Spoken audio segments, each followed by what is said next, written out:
बिस्मिल्लाहिर्रहमानिर्रहीम। अस्सलाम वालेकुम नाज़रीन, आप यूट्यूब चैनल देख रहे हैं। मैं इमरान खान हूँ। सबसे पहली खबर सुहेल अफरीदी का जो दौरा लाहौर है उसके हवाले से। जो मकसद था सुहेल अफरीदी का लाहौर आने का वो पूरा हो गया। यानी एक आधा मकसद तो पूरा हो गया आवाम के निकलने से। लोग बड़ी तादाद में निकले, हर जगह पे निकले, लोगों ने खौफ के बुत तोड़ दिए। पाकिस्तान तहरीक इंसाफ के झंडे बड़े अरसे के बाद हमें लाहौर की सड़कों पर नजर आए। और लोगों के निकलने के अलावा यानी सुहेल अफरीदी का ये था कि जो एक जमूत पैदा किया गया है पंजाब के अंदर, ख़ास तौर पे लाहौर में दारुल हुकूमत में, जो मरीम नवाज की एक ख्वाहिश है, आसिम मुनीर साहब की एक ख्वाहिश है कि पीटीआई को बिल्कुल कुचल के रख दिया जाए, किसी किस्म की कोई एक्टिविटी ना हो, वो जमूत तोड़ा है। ऐसा अगर कुछ गंडापुर साहब कर पाते तो बहुत बेहतर होता, लेकिन गंडापुर साहब लाहौर नहीं आए, बल्कि जब आए तो एक फार्म हाउस पे आए और वहां से वापस चले गए।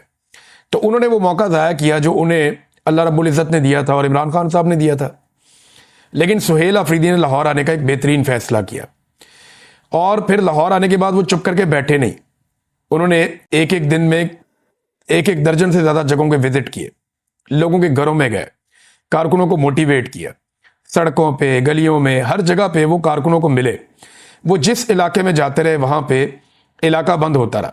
पुलिस को जैसी ही इतला मिलती, पुलिस की दौड़ें लग जाती, फौरी तौर पे पुलिस आगे बढ़ती, ये इलाका बंद करो, वो इलाका बंद करो, कारकुनों का रास्ता रोको, लोगों को गिरफ्तार करो।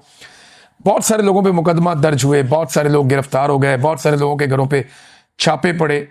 काफ़ी बर्बरियत के बावजूद सुहेल अफरीदी जो करने आए थे वो करने में कामयाब हो गए। अब जो मनाजिर हम देख रहे हैं कुल मिलाकर ये एक कामयाबी की दास्तान है। तो आधा काम तो पाकिस्तान तहरीक इंसाफ के जो वर्कर्स हैं या जो लाहौर के शहरी हैं उन्होंने कर दिया। वो निकले, बड़ी तादाद में निकले, और निकलने के बाद उन्होंने अपने होने का सबूत दिया। उन्होंने बताया कि आज भी इमरान खान साहब लाहौर की सबसे मकबूल सियासी शख्सियत है। वो जिसे भी नामजद करेंगे वो बड़े आराम से यहाँ पे कौमी असम्बली हो, सूबाई असम्बली हो या कोई भी इलेक्शन हो, वो जीत जाएगा फॉर्म 45 के मुताबिक।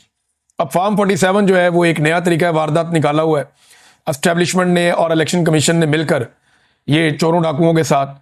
तो वो फिर फॉर्म 47 जारी कर देते हैं। लेकिन जब भी कभी फॉर्म 45 के मुताबिक यानी रियल इलेक्शन होगा पाकिस्तान में, तो वो पाकिस्तान तहरीक इंसाफ ही जीतेगी, ये दिखाई दे रहा है। अब लाहौर में शरीफों ने सबसे ज़्यादा पैसा लगाना होता है, सबसे ज़्यादा वसाइल यहाँ पे खर्च करने होते हैं, सबसे ज़्यादा ओहदे यहाँ पे बांटने होते हैं, सबसे ज़्यादा तवज्जो यहाँ पे देनी होती है। लेकिन इतना कुछ करने के बावजूद आज शरीफों का नाम लेने वाला कोई नहीं। यानी अभी तक नवाज शरीफ नहीं निकल सकता लाहौर में, मरियम नवाज ऐसे निकलकर अवाम में लाहौर में नहीं जा सकती। सुहेल अफरीदी खैबर पख्तूनख्वा से चलता है।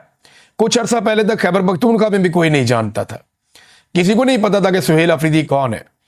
वो एक नॉर्मल एमपीए था, फिर वो मिनिस्टर बना और इमरान खान साहब ने उसको वजीर आला बना दिया। अब जब वो वजीर आला बना तो पंजाब के लोग तो उसको नहीं जानते। पंजाब के लोगों को तो पता भी नहीं है कि सुहेल अफरीदी कौन है, इसका कबीला क्या है, इसका हसब नस्ब क्या है, कुछ भी नहीं पता। लेकिन पंजाब के लोग ये जानते हैं कि ये इमरान खान का नामजद करदा आदमी है। इमरान खान जिसको भी नामजद करेगा वो जब भी पंजाब में आएगा, लाहौर में आएगा, लोग ऐसे ही इज्जत करेंगे। तो आधा काम जो है वो तो लोगों ने कर दिया और बाकी का आधा काम टिकटॉकरों ने कर दिया। ये ज़हनी मरीज है टिकटॉकर सारे पंजाब के अंदर जो है। ये चंद सहेलियों को इकट्ठा करके इनकी हुकूमत बना दी गई है और एक जाली सरकार बना दी गई है। नवाज शरीफ और आसिम मुनीर साहब का गठजोड़ है, उसके नतीजे में नवाज शरीफ की बेटी आकर वजीर आला बन गई। मैंडेट भी नहीं था इसके पास, फिर भी लाके इसको वजीर आला बना दिया। ये अपनी सीट भी महर शराफत से हार गई थी, इसके बावजूद ये वजीर आला पंजाब बना दी गई। बन तो नहीं सकती कभी भी। यानी ये औरत अगर कोई 50 दफा भी इलेक्शन लड़े तो ये वजीर आला नहीं बन सकती पंजाब की। उसकी वजह यह है कि अब मैंडेट इनके पास आना ही नहीं है। जो गंद इन्होंने मार दी है ना पाकिस्तान की और पंजाब की आवाम के साथ, जो जुल्म और ज्यादती कर दी है, ना कभी इनको किसान वोट देगा, ना कभी मजदूर वोट देगा, ना कोई मेहनत कश इन्हें वोट देगा, ना कोई तालिब इल्म इन्हें वोट देगा, ना कोई उस्ताद इन्हें वोट देगा, ना कोई बेचारा सरकारी मुलाजिम इन्हें वोट देगा। इन्हें वोट अब कोई नहीं देता। जो कुछ इन्होंने पंजाब की आवाम के साथ कर दिया है, और गरीब तो वैसे ही इन्होंने कुचल दिया है, तो वोटों वाली तरफ से तो इनको ना है। हाँ, जब तक इनको कोई फील्ड मार्शल इनका वाकिफ बन जाए, कोई आर्मी चीफ इनका वाकिफ बन जाए, कोई बूट शूट इनको मिल जाए पॉलिश करने के लिए, और उस पॉलिश के नतीजे में ये हुकूमत में आ जाए, तो वो एक अलग बात है। बहरहाल आधा काम अवाम ने कर दिया, आधा काम पंजाब की हुकूमत ने कर दिया और काम पूरा हो गया। जो काम करने के लिए सुहेल अफरीदी आए थे, और सुहेल अफरीदी को भी शाबाश मिलनी चाहिए कि इमरान खान साहब ने एक ठीक आदमी को चुना, और जिस आदमी को वो लेकर आए उसने कम से कम पंजाब को एक मरतबा झंझोड़ा है।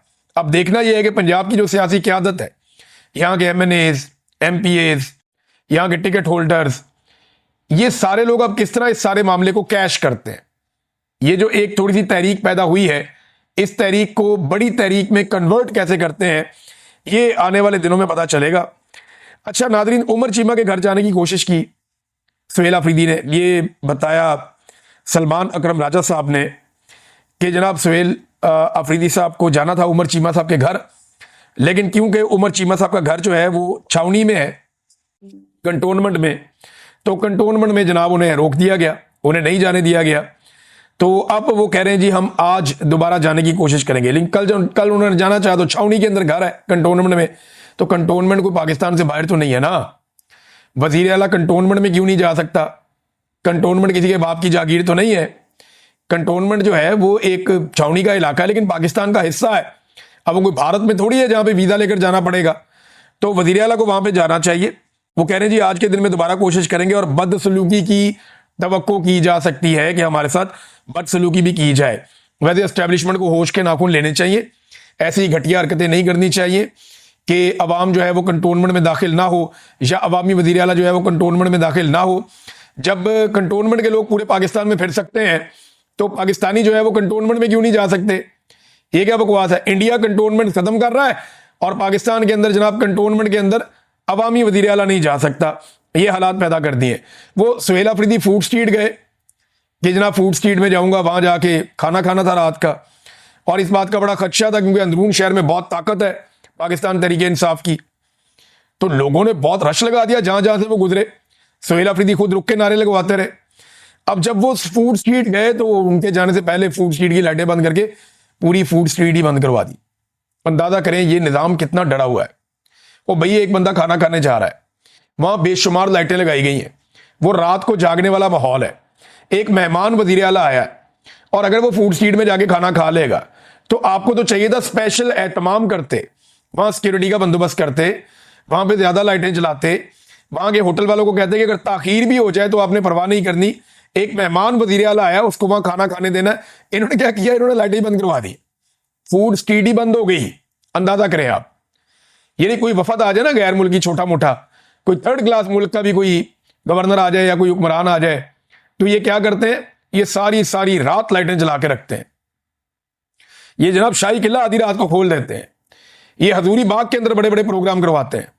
लेकिन एक सूबे का वजीर आला आया और वो अवामी मुंतखब नुमाइंदा है, वहां गुडविल जेस्चर देने की बजाय फूड स्ट्रीट की लाइटें बंद कर दी।